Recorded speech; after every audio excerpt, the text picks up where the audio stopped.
বিশ্ববাসীর কৌতূহলের অবসান ঘটিয়ে 2025 সালের শান্তিতে নোবেল পুরস্কার জিতলেন ভেনেজুয়েলার সাহসী রাজনৈতিক ও গণতন্ত্রকর্মী মারিয়া করিনা মাচাদো। নানা গুঞ্জনের কেন্দ্রে থাকা মার্কিন সাবেক প্রেসিডেন্ট ডোনাল্ড ট্রাম্প নয়, শেষ পর্যন্ত নোবেল কমিটি বেছে নিয়েছে এক নারী, যিনি বছরের পর বছর নিজ দেশকে স্বৈরশাসনের কবল থেকে মুক্ত করে লড়ে যাচ্ছেন নির্ভীকভাবে। নরওয়েজিয়ান নোবেল কমিটি গতকাল এক ঘোষণার মাধ্যমে অন্ধকারের মধ্যেও গণতন্ত্রের আলো জ্বালিয়ে রাখার অসাধারণ সাহস ও প্রতিশ্রুতির জন্য মারিয়া করিনা মাচাদোকে শান্তি পুরস্কারে ভূষিত করা হয়েছে। এই ঘোষণার পর থেকে বিশ্বজুড়ে আলোচনার কেন্দ্রবিন্দুতে চলে এসেছেন মাচাদো। মাচাদো প্রায় 2 দশক ধরে ভেনেজুয়েলার নিকোলাস মাদুরোর দমনমূলক শাসনের বিরুদ্ধে সোচ্চার। হুমকি, গ্রেপ্তার, মামলার মুখোমুখি হয়েও দেশ ছাড়েননি। 2024 সালের প্রেসিডেন্ট নির্বাচনে বিরোধী জোটের প্রার্থী ছিলেন, তবে সরকারের পক্ষ থেকে প্রার্থিতা বাতিল করা হয়।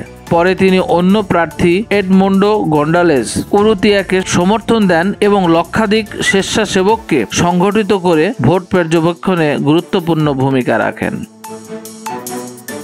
নির্বাচনে বিরোধী পক্ষ বিপুল ভোট পেলেও সরকারিভাবে মাদুরোকেই জয়ী ঘোষণা করা হয়। এর কিছুদিন পরই এক শান্তিপূর্ণ সমাবেশে অংশ নিতে গিয়ে মাচাদো গ্রেপ্তার হন এবং পরে গোপনে অবস্থান নিতে বাধ্য হন। 1967 সালে রাজধানী কারাকাসে জন্মগ্রহণকারী মারিয়া পেশায় একজন শিল্প প্রকৌশলী। 2001 সালে রাজনীতিতে সক্রিয় হয়ে 2002 সালে গড়েন নাগরিক সংগঠন সুমাতে, যা নির্বাচনী স্বচ্ছতার পক্ষে কাজ করত।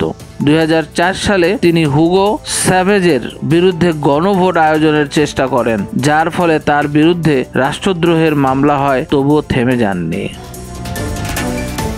2010 সালে সর্বাধিক ভোট পেয়ে জাতীয় পরিষদের সদস্য নির্বাচিত হন, কিন্তু 2014 সালে আন্তর্জাতিক মঞ্চে সরকারের মানবাধিকার লঙ্ঘনের সমালোচনা করায় তাকে সংসদ থেকে বহিষ্কার করা হয়। এরপর ভেনেজুয়েলা নামে একটি রাজনৈতিক দল গঠন করেন, যার নেতৃত্বে এখনও আছেন। যদিও বর্তমানে গোপনে আছেন, তবুও সারা দেশে গণ আন্দোলনের নেতৃত্ব দিচ্ছেন। এদিকে বাংলাদেশের একমাত্র নোবেলজয়ী doctor Muhammad Yunus Maria Corina মাচাদোকে অভিনন্দন জানিয়ে বলেন, তিনি গণতন্ত্রের পক্ষে দাঁড়িয়েছেন, নির্যাতনের মুখে কখনো নত স্বীকার করেননি। সাহস ও দৃঢ়তার প্রতীক হয়ে ওঠা এই নারী আমাদের মনে করিয়ে দেন, স্বাধীনতা সহজে আসে না, তাকে রক্ষা করতে হয়। অন্যদিকে ট্রাম্পকে নোবেল না দেওয়া নিয়ে প্রশ্ন উঠলে কমিটির চেয়ারম্যান বলেন, আমরা শুধু আলফ্রেড নোবেলের আদর্শ ও মানদণ্ডের ভিত্তিতেই সিদ্ধান্ত নেই, কোনো ব্যক্তি বা গোষ্ঠীর চাপ আমাদের সিদ্ধান্ত প্রভাব ফেলতে পারে না। 2025 সালে শান্তি পুরস্কারের জন্য মনোনয়ন পেয়েছিলেন 338 ব্যক্তি ও সংস্থা।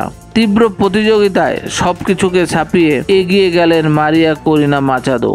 একজন নারীর সাহস, দৃঢ়তা আর গণতন্ত্রের প্রতি অটল বিশ্বাসের জয়ে বিশ্ব পেল নতুন অনুপ্রেরণা।